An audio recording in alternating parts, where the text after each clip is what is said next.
So you probably noticed there's 5 chairs up here, which is a little bit different than normal.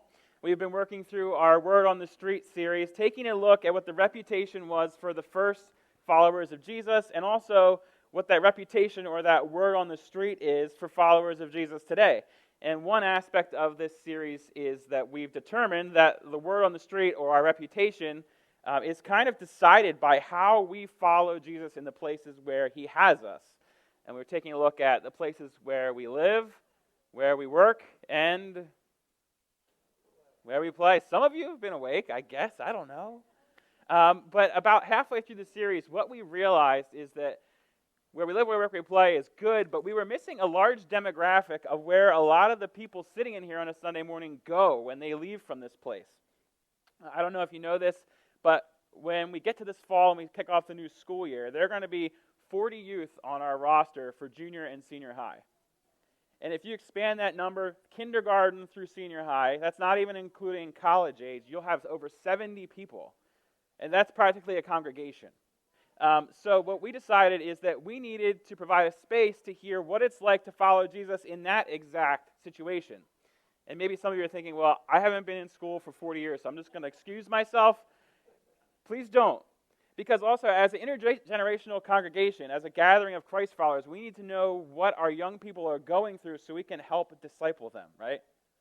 It takes a village. Anybody, parents, think, I don't need anyone else, I'm fine just raising my kids on my own? Raise your hand. That's perfect. Excellent. So you all have a responsibility today, and I think you're all going to enjoy hearing from a couple of our youth. So those, I'm going to invite you up. We'll introduce them later, but I'll invite them up. We'll pray for them. And also, Dana Haldeman is going to be joining me as well. Dana's one of our elders and also a junior high leader, so he's going to help me grill them. I mean, facilitate discussion. So I'll just we'll stand here, we'll pray over them, and then we'll get started. Father God, I thank you for this morning. I thank you for the 3 youth standing in front of us. I don't want to say kids, they're really young adults and young followers of you. I thank you for their bravery and for their willingness to do this. I ask that you give them a clarity of mind, that they would sense your Spirit washing over them in this very minute to relieve them of any stress, anxiety, and to allow them to speak freely to us. Empower them. Let them know that they have a voice and that the things they say can help their classmates, their friends, but also can inspire an older generation who's looking to them to see how God is working in and through a younger generation. Thank you for them. Thank you for this time. And it's all for your glory. In Jesus' name, amen.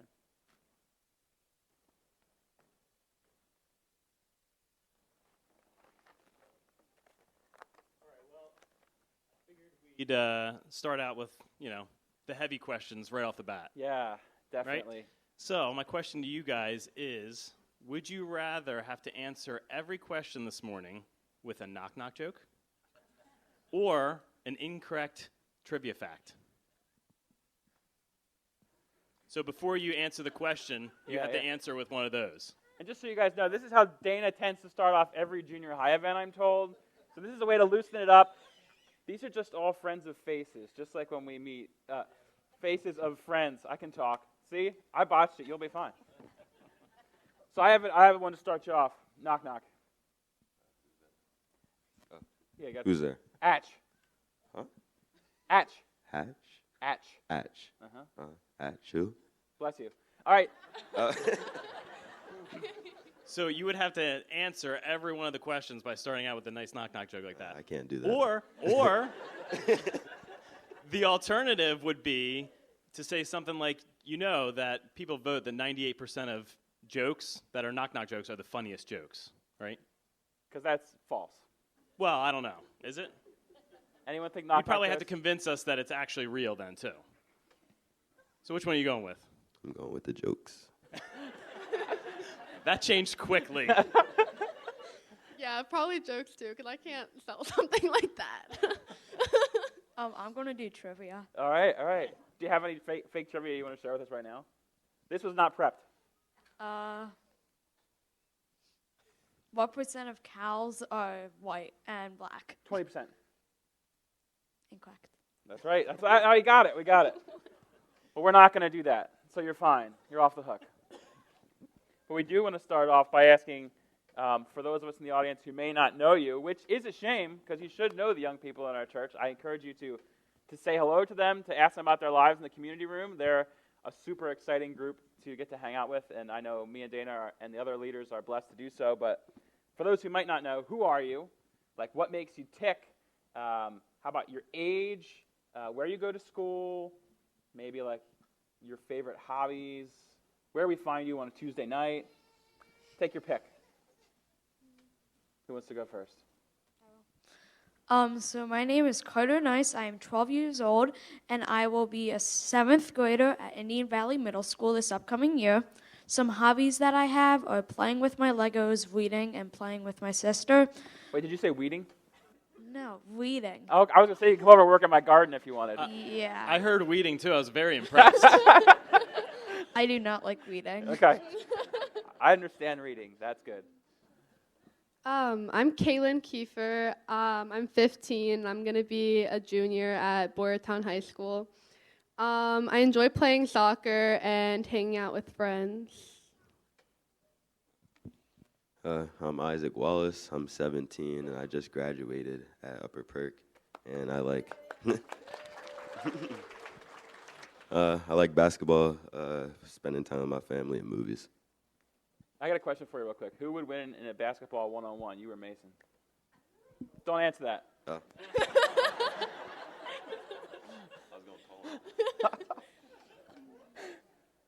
Nice. And you are going to school next year too, Isaac? Yeah, I'm going to college. I'm going to Cairn University for accounting. So yeah, you can feel free to share about your college experience that hasn't happened yet, or the previous year. Either one. Okay. Yeah. So the first go for First it. question we have for you is, what are some ways you personally work out your faith? And what are some meaningful ways of strengthening your walk with Jesus? So before we even get into school, basically on your own time. I know if you've been at Finland for any amount of time, you hear us talking about our full mission is we gather to grow, we nurture our faith at home, and we make disciples as we go. So like following Jesus where we go to school is a way of making disciples as we go. But we can't go with a faith we don't have. Yeah, so tell us a little bit about your faith. So I play the drum set, so I normally play Christian music on my drum set. My family is starting the Passage to Adulthood Discipleship program. And during this school year, I attend a weekly Bible study that happens every Friday morning at 7 a.m. before school. It is a student-led Bible study, so the students create the lessons that they want to teach to other kids, and I got a chance to lead 2 of them. And I am also part of the junior high here at Finland. Nice. I enjoy, like, on my own doing, like, Bible journaling and stuff, like, making, like, pretty pictures and stuff in my Bible, like, to go along with, like, stories or passages that I read on my own. And I also go to Spruce Lake Camp. I was just there as an LIT for 2 weeks, and now I'm going back this week as a camper. So that's how I... Someone who doesn't know what an LIT is, you want to fill it A in? leader in training. So Okay. I was training to be a counselor, hopefully next year or the year after. Cool. One of the things I do in school is I'm an FCA leader. So, like he kind of said that we wake up 7 o'clock and kind of lead some sermons, talk about stuff, how everyone's feeling. Mm-hmm. So, And FCA is Fellowship of Christian Athletes. yeah. And do you work with Ted at all? Ted Bruner? I think he's might have come once, Okay. but All right, yeah. Cool. So we work with FCA. That's good. How about this question is kind of a setup question. What if you were to tell us about your school a little bit? So some people here in the audience or watching online or listening online, they haven't been to school in, 60 years. So it may have changed a little bit since then. Or maybe some people in the room have been homeschooled their whole life. They've never been to a public school. Like, what would you say if you're going to describe what your school is like? Or for me and you, Brandon, like 2 to 3 years since we Yeah, were in high school, sure. about. Uh-huh. So Indian Valley Middle School is one of 2 middle schools in the Southern area school district. We have grades 6th through 8th at our school. There are about 240 students in my grade.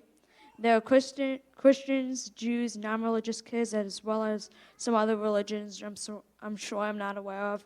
And every day we have 6 classes in total: ELA, social studies, science, and math, or 4 core classes that we have every day.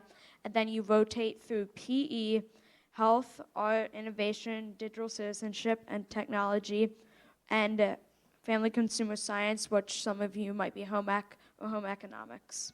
Nice. And we also have music programs, so we have chorus, orchestra, and band. I'm in band as a percussionist. Okay. Nice. Yeah, pretty much similar to how his school is, but my high school is really big. It's 2,200 something kids. Wow. So I have I don't know how many in my grade, but it's a lot. I have a big class, but a lot of kids at my school we play a lot of sports and also band. We have a lot of extracurricular activities, but there's a lot of different religions too and beliefs and stuff. Mine is actually the opposite of Kaylen's. So I go to Upper Perk. Our school is pretty small. We only have 1,000 kids. As sports goes, we're not pretty good at sports, but we try our best because we're one of the smallest schools. So You got a chip on your shoulder. yeah. I think our school's not really that diverse. It's not everybody. I feel like everybody knows each other in each grade. But as classes go, everything's basically how they are. I guess my senior year I got off easy because I didn't have to go to all my classes because I got them all out the way. But it was pretty good. Nice. If you guys are comfortable sharing, what are some struggles you have to live out your faith at school? Or maybe another way of putting it is it difficult to share your faith or to live out being a Christian in school? And if so, how is it difficult for you?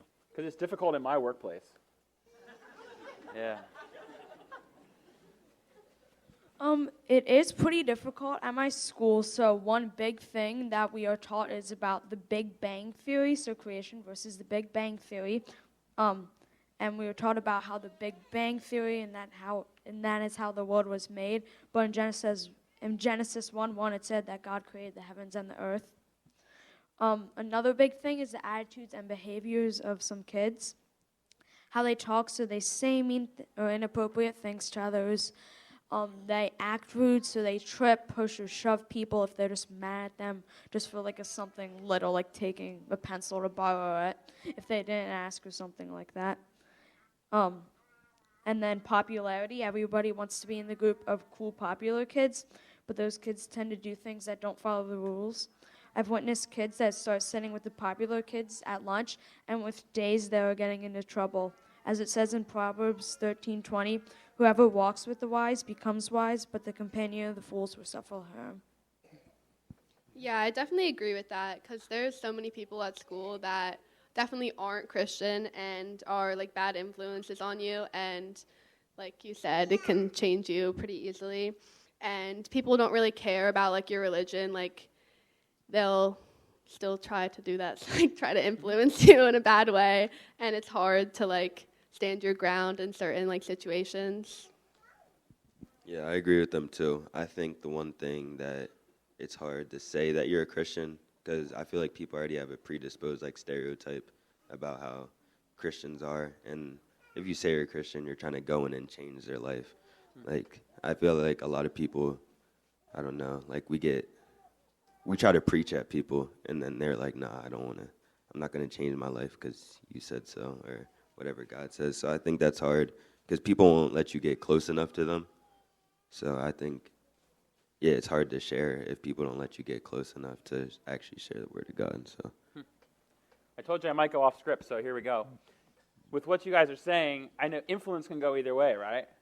So, what are some ways that you guard against being influenced negatively, or that you have found it helpful to be, or successful to be influential to let that influence go the other way? Something that I do that helps me block out the rudeness and all that is I sit with my friends at lunch who don't act mean and rude and shove and say bad things, but they're nice and good friends to be with. So Yeah. Keeping your close circle close. Yeah, definitely like surrounding yourself with the right people. I feel like it can be hard because some people aren't exactly like true to how they are when you first meet them. So it's kind of like hard to pick like friends when you're like surrounded by people who don't do the best things, but you have to like keep yourself surrounded with good people. Yeah, I would say the same thing too. Just having a good group of people that you don't have to have the most friends in high school. It's not really all about popularity, but just surround yourself with people that you know you're gonna grow with. So I think that's good. That's good. And that's a good word for all of us, even who aren't in school. I mean, that's a choice everyone has to make. That choice doesn't stop when you leave high school, who you're surrounding yourself with and who you're allowing to influence you. So that's a good word for everyone, I would say. Would you say your classmates and teachers know you're a Christ follower, and why or why not? So with my teachers, I know 2 of them in particular know that I'm a Christ follower. One is my tech ed teacher. So we do this TV thing for a school that does announcements and things like that. And we were talking about slides that we wanted to use, and that made him talk about how his church uses slides for songs. And then I was like, oh, my church does the same. So that let open a door for him, for each of us to know that we were Christ followers. And then my math and science teacher, she knows because one day I walked in the class wearing my Spruce Lake sweatshirt, and she was like, oh, I love Spruce Lake, and that led a door for me to talk about how I love Spruce Lake and all the things that we do there.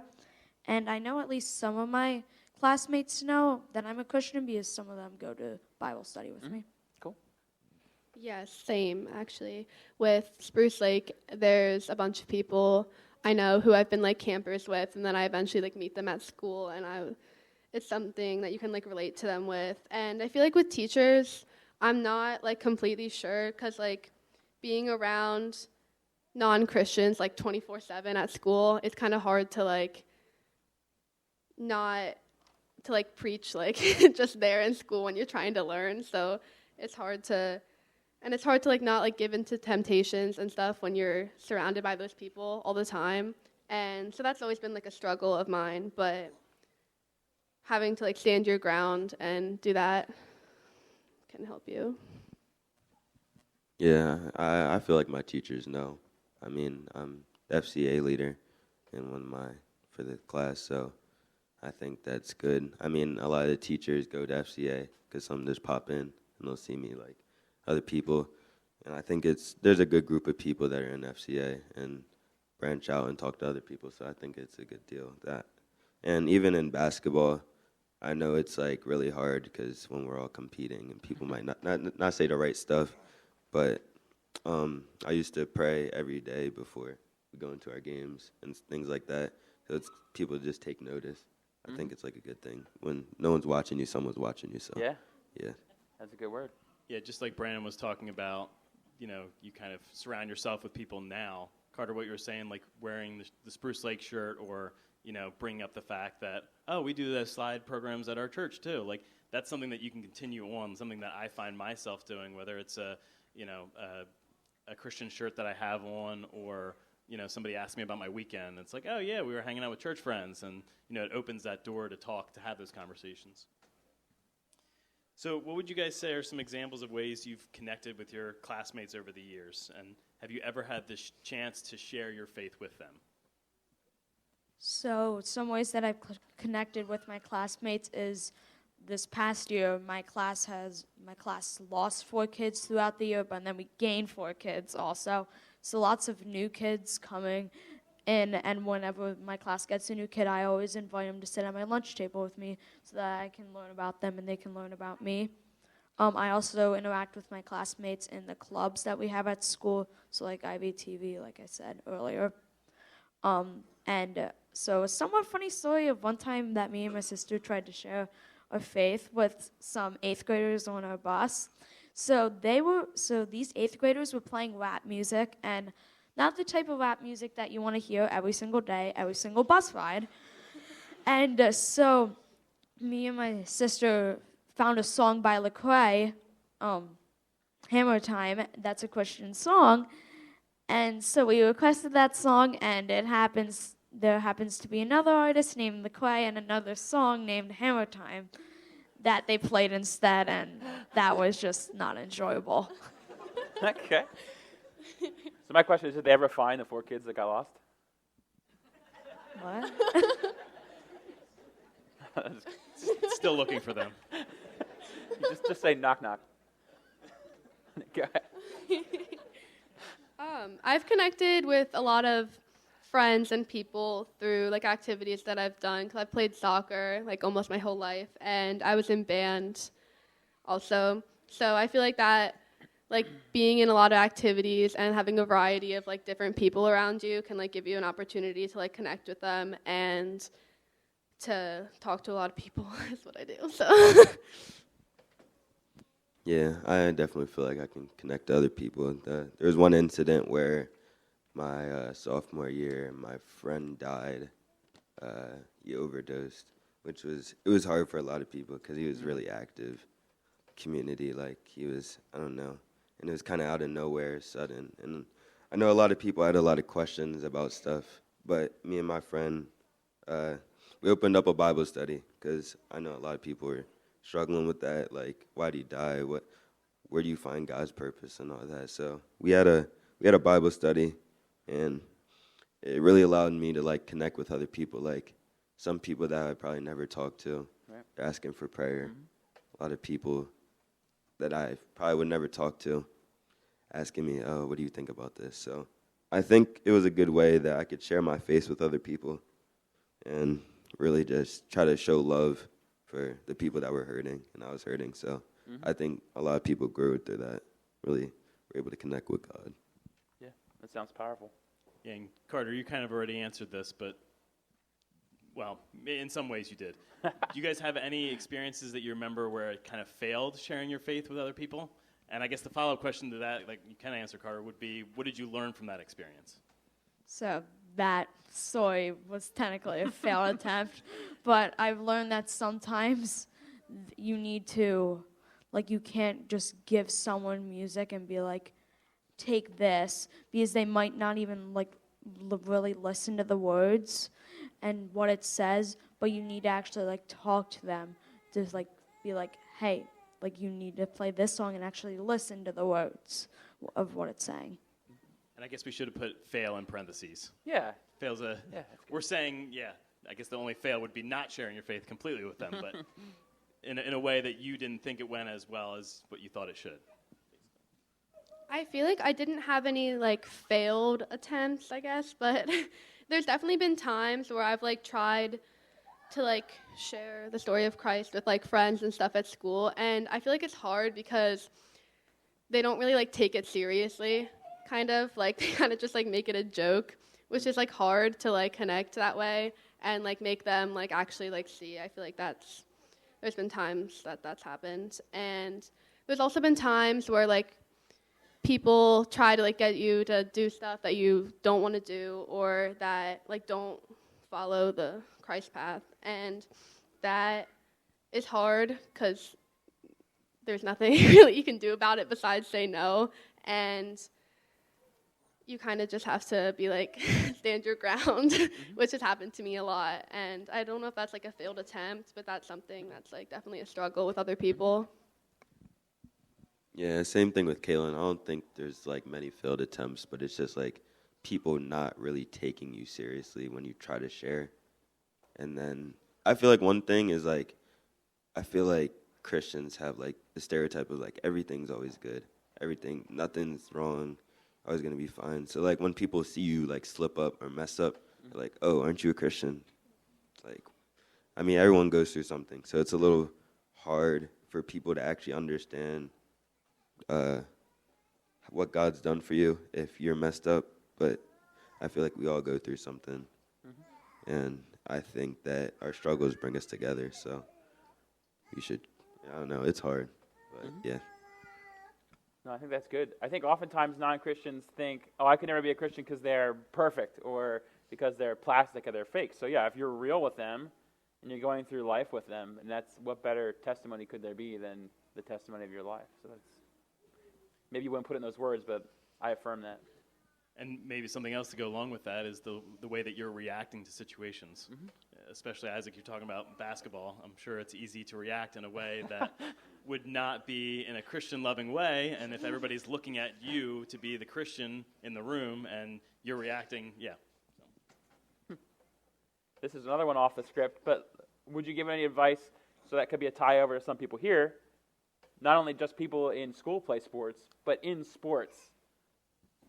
What are some ways that you found a way to live out your faith or a struggle to live out your faith? Either way. And you didn't prep for these, so. I mean, just the thing with, like, praying before the game. Like, I know a lot of people, they didn't do it before. But then, like, at the end of the season, it was good to see that everyone was, like, sitting down and praying before the game. But, like, I don't know, through the game, it's really hard because your emotions and they all get, yeah. You can laugh. Yeah, the emotions of the game just kind of take over sometimes, and you might say something or do something that might not be Christian-like, but you're like, at the end, you just ask God for forgiveness, and you have to go about it. But, yeah, it's hard. Yeah, I definitely agree with that. There's times when, like, things will happen throughout, like, the game, and you'll be, like, really angry, or, like, a lot of the girls that we play against definitely aren't, like, the nicest and have attitudes, and it's hard to be like, oh, like, it's okay when, like, they're, like, hurting you. But I don't want to turn the other cheek. yeah. I mean, like, you can still, like, be aggressive throughout the game, but it's hard to not, like, say things. That's fair. How about we'll go broad? So there's plenty of school-age people in here. We'll talk directly to them. What advice would you give to someone who's in school who says, all right, I'm looking back on my experience in school. I haven't really been intentional about following Jesus where I go to school, or about sharing my faith, or about making sure that the way I live is consistent with what I claim. So what advice would you give to someone who says, I want to start following Jesus where I go to school? Honestly, I would say don't be afraid to share your faith with people, and, like, don't be afraid to take those chances. Like, if even people reject when you say, like, just, you can try, more, but you can also just expand and look for more people to do the same thing and let Christ control your actions and how you act and what you do and what you say, and don't let the other kids around you control that. Yeah, I agree with that, but I also feel like it can be, like, really hard to, like, go out of your comfort zone sometimes and, like, to, like, share your faith. So, like, you could start off with just, like, being nice to people and, like, showing Christ's love, like, throughout your everyday. And I always try to, like, be a friend that people can go to talk about, like, anything, mostly, because I feel like that's showing the love of Christ. Yeah, and definitely with, like, the failed attempt thing, like, me and my grandpa talked about it, and even Chris saying it, but just planting that seed so that even though that they don't accept it right now, but they'll accept it. They might come back 3 years later, a year later. Hey, Isaac, how can I? Any way you can pray for me? And then you start that conversation. So I think it's really important to just set an example, set the tone for people to just be an open, genuine person for people to come to. And, yeah, I think it's also important, just send a random text, take that shot. Like, how can I pray for you today? Like, it's not that hard. If they don't open it, they don't open it. But if they do, they do. So, like, my man, Yeah. it says red. yeah. So Brandon had mentioned earlier when he was doing the introduction that, there's about 70 people that are going to be school age next year. But there's still a large portion that is not school age, the older generation. The old people, like the Brandon. not as young ones. Yeah, Not the like old- Brandon, right? Yeah, like, So what do you want to tell those people? Like, what do those people need to understand about how we can support you guys going into school and trying to share your faith and trying to live out being a Christian in that environment? Well, if you want to support all of us as school-age followers, you could become a prayer partner, you could help being a youth leader, or you could be a Sunday school teacher. But if you need to understand something, I would point you to the Bible and tell you to ask God about the thing that you don't understand. But if you have something about the youth culture that you need to understand, Dana and Brandon seem like they know a lot. A lot of podcasts. I'll take that as a compliment. Yeah, I also feel like you could pray for us because we definitely need that in the culture that we live in. I feel like it's really different than like some like times because of like social media and stuff, and like people kind of believe everything they see and hear. So like if your mind is filled with things like that, then it's kind of hard to like preach the gospel onto someone because they have other things on their mind, and it can be hard to connect with people when that's all the stuff that they're feeding into themselves. Yeah, definitely for prayer and guidance, just how to go and act with certain people, because some people, they might reject it, and some people they will. So just for guidance, just staying in touch, how you doing, things like that, I guess. That's good. And I know, Carter, you mentioned about being in touch with youth culture, and I know our parents of teenagers know we send out a CPYU parent page, which is Center for Parent Youth Understanding parent page, which is just a quick little newsletter to try and keep you up to date on what is going on in youth culture. And maybe you're not a parent, so you don't get that, but we put copies of those in the Faith at Home Center. So if you're relating to a teenager, if you're a grandmother or a grandfather or just someone who's concerned about the youth in our church, pick one of those up. They're out there. And yeah, it just gives you a window into what these guys are going through on the daily. Or if you don't like reading as much, they do have a podcast as well. Some of us connect better with that. Yeah, true. So I would say, yeah, that's all the questions we have, unless any of you have anything else you want to add. No? But I would say, I'm assuming you feel the same way. It's an encouragement to me. If you don't get the chance to talk to our youth, I encourage you to do so. The stats are pretty clear on people who leave high school and leave the church. It's because one of the main reasons they don't have connections with a church body. And you can change that. So to talk to them. I know this has been encouraging. It's encouraging spending time with them. If all you do is listen to the news and hear the stats on younger generations, you may have one picture of what that generation is like. But if you get to know them, I think there's a lot of hope there, and the Holy Spirit is working in and through them. So it's a real encouragement. So thank you, guys. How about giving them a round of applause for being so brave?